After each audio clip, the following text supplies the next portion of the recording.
The NBA playoffs have officially begun. The Pistons hang tight with the New York Knicks, and the Bucks get dominated by the Pacers. This and much more next on Austin's Academy of Sports.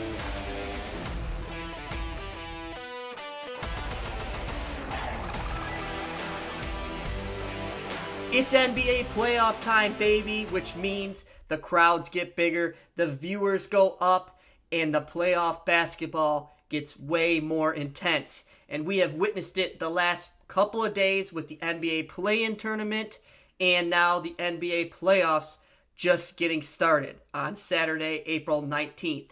4 games took place on Saturday, highlighted by the New York Knicks outlasting the Detroit Pistons, the Indianapolis Pacers beating the Milwaukee Bucks, the Denver Nuggets edging out the LA Clippers in overtime, and the Minnesota Timberwolves dominating the Los Angeles Lakers. I just want to highlight Game 1 of the Detroit Pistons versus New York Knicks game in this episode of the podcast. I'll give you an in-depth analysis of the game, preview Game 2, and I'll even give you a quick snippet of an awesome run by the New York Knicks in that late dominating fourth quarter win later in this show. So stay tuned for that. But let's start with the Pistons and the Knicks. I mean, Game 1 between Detroit and New York lived up to the hype. I mean, Detroit hasn't been in the playoffs in forever. The Pistons, that is. I wrote it down here, their most recent playoff win hasn't happened in 14 years. I mean, think of that. It's 2025 right now, so minus 14 years of that, and that's your answer there. I mean, it's astonishing that they even made it. I mean, J.B. Bickerstaff, credit where credit is due for Bickerstaff, because he brought in a whole new team this year. Well, not a whole new team. I mean, you still got your starters around Cade Cunningham, Isaiah Stewart, Jaden Ivey, Jalen Duren, and much more. But you only had a few draft pieces, and you get rid of Monty Williams. You bring in Trajan Langdon, and that's what happens. You know, front office staff for the Detroit Pistons, you know, on the ascend, I guess you could say, for the Detroit Pistons. And I think the Pistons, you know, I'm not going to get ahead of myself here, but if they could potentially pull off a series win or even a playoff win, they are definitely, I would consider that a successful season. I mean, it's already been a successful season. They're in the playoffs, for gosh sakes. I mean, what could have gone wrong for the Pistons? But in Game 1, something did go wrong. Their inexperience, that was. In Game 1, in that fourth quarter, they ended up blowing it. A 21-0 run for the New York Knicks to take control in that fourth quarter summed it up perfectly. I mean, looking at ESPN's app here, Jalen Brunson had 34 points for the Knicks that night. Last night, that is. I'm recording this on Easter. Happy Easter, by the way, everyone. Glad to have you along for this post-Easter celebration for the Pistons, who maybe could win a game this week and edge away or erase away their longest playoff drought in not even NBA history, but professional sport history as well. I mean, the last time, getting a little sidetracked here, but the last time the Pistons won a playoff game, which was 11 years ago, I mentioned, but won an NBA trophy, was in 2004. Actually, fun fact here, I just found this out the other day. The last time the Pistons won an NBA championship was in 2004, and it was 5 days before I was officially born. So the Pistons, in my lifetime, essentially haven't won an NBA championship. This year, I don't think they'll do it either, but in the few years, I could see the Pistons winning a few games. It's definitely getting their way to the NBA Finals with Cade Cunningham, as long as they don't pull, as long as Trajan Langdon doesn't pull a Nico Harrison and trade away Luka Doncic like the Mavericks did to the Lakers. But I think Cade Cunningham stays with the Pistons. He's kind of that rock between two thorns there for the Pistons. But anyways, back to that Game 1 performance. 11-point win for the New York Knicks. Game 2 is Monday night, 7:30 on TNT.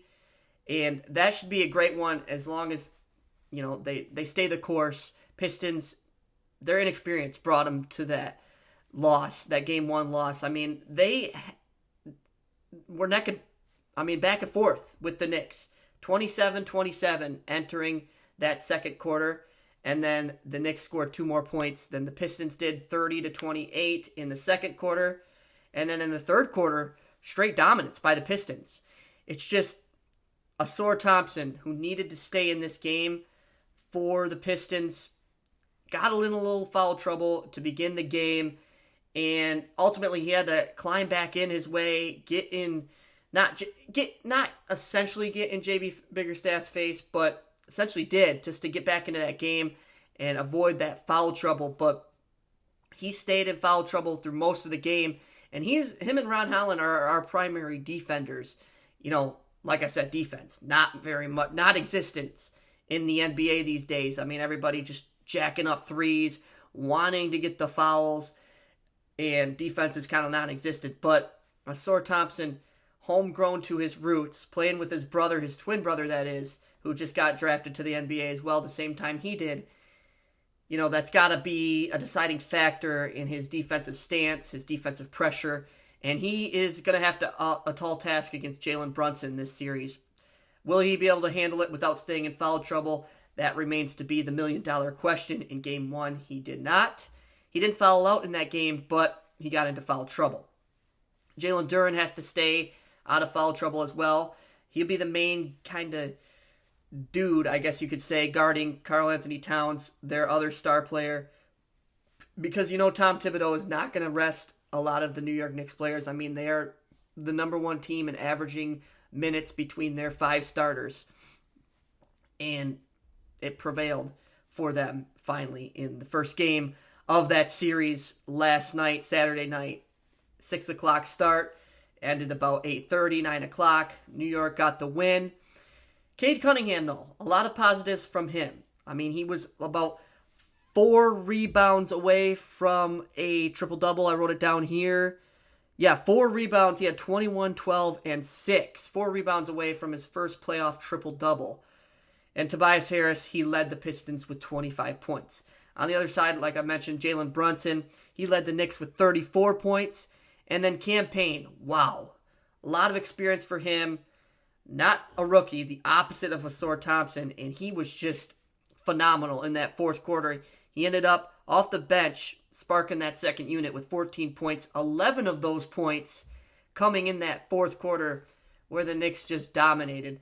And take a look here on this, I guess you could say, starting of this run, the 21-0 run for the New York Knicks that basically edged and iced the game. Pistons dug themselves in a hole, and it started right here with this play. Like he recognizes it was Karl-Anthony Towns in front of him, and he could get by easily. Payne this time with a right hand, counted and a foul. Cunningham searching, has Brunson on him. Anunoby goes to double team him, strips him of the ball. Anunoby dives, knocked out of bounds. Still just over 3 minutes gone by in the fourth. Game 1, best of 7. Brunson calling for a screen. Got Harris on him. Crossover. Gets inside. The floater's up and good. Tough shot from Brunson, who stumbles a bit. Again, keeping an eye on that right ankle. Needed the screen because he wanted OG off him.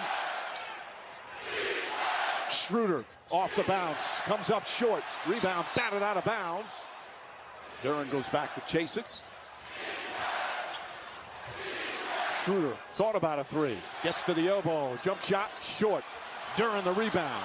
Back out Beasley. Beasley gets a clean look. That won't go. Towns with the rebound. Towns long 3-pointer. Hart the rebound. Back out to Payne. Cameron Payne a 3. Puts it in. Tie game. This one +2 for Detroit. Brunson the crossover. Brunson the drive. Flips it up. It's good. And a foul. Game 2 is officially set for Monday night or tonight, whenever you're watching it, this video, at 7:30 p.m. Before the Pistons come back home for that first elusive playoff game in a while in LCA on Thursday night. Should be a rocking environment. Detroit loves their basketball team. They love their football team a little bit more, but it's playoff basketball in Motown, baby. I mean, Thursday night, school night, it doesn't matter. Work night, fans are still going to splurge their way in for the first time in LCA for a home playoff game. George Blaha, Greg Kessler on the call. Should be a great game hopefully we can take that series all tied up back to Detroit. As always, thanks for tuning in. Let me know in the comments who you think is going to win this opening series between the New York Knicks and Detroit Pistons. I'm thinking Pistons in 6. I've always been that, even with the Game 1 loss in the Madison Square Garden. Have a great weekend, everybody, and enjoy the NBA playoffs.